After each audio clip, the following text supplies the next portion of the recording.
A lot going through my mind right now. I mean, a lot of anger, a lot of hurt, a lot of frustration. An emotional day for the family of Tyre Nichols, and for some who for the first time sat just feet away from the 5 former Memphis police officers accused in the death of the 29-year-old back in January. Thank you for joining us tonight at 5. Now, those 5 former officers were back in court today. Justin Smith, Emmett Martin III, Desmond Mills Jr., Demetrius Haley, and Darius Bean. All face charges of second-degree murder, aggravated assault, and aggravated kidnapping. Jay Shakur revisits the intensity outside of the courtroom.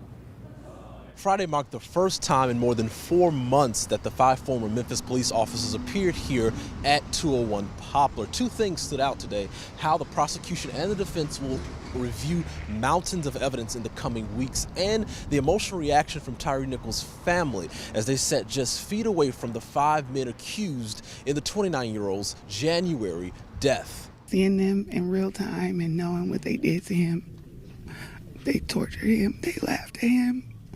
And just to see them in person and to know that I would never see my brother again because of him, it just really breaks my heart. That's Kiana Dixon, the grieving sister of Tyre Nichols, speaking right after the 5 former Memphis police officers charged in her brother's death Court on the order, all rise. appeared in court today.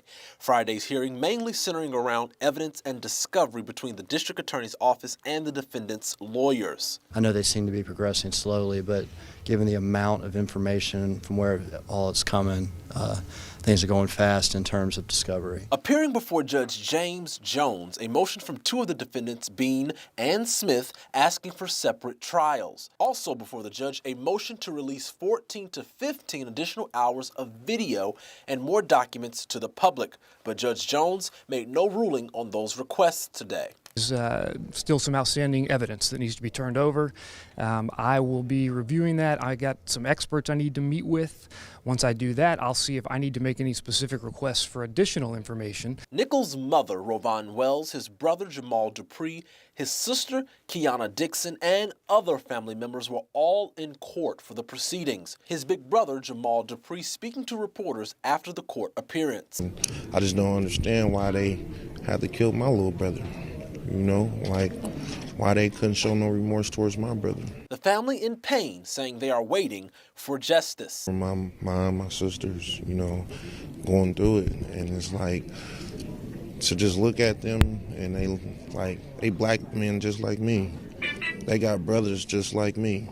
Now, Shelby County Judge James Jones set the next court date for August 18th. It's unclear if those 5 former officers will have to appear at that date. Judge Jones says it all depends on if all documents and evidence is submitted. In downtown Memphis, I'm Jay Shakur. Well, in the courtroom, the judge also talked about a motion to release more video of that January 7th traffic stop to the public.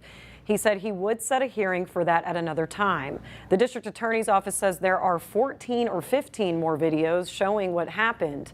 The Media Coalition filed a motion to have that released back in May.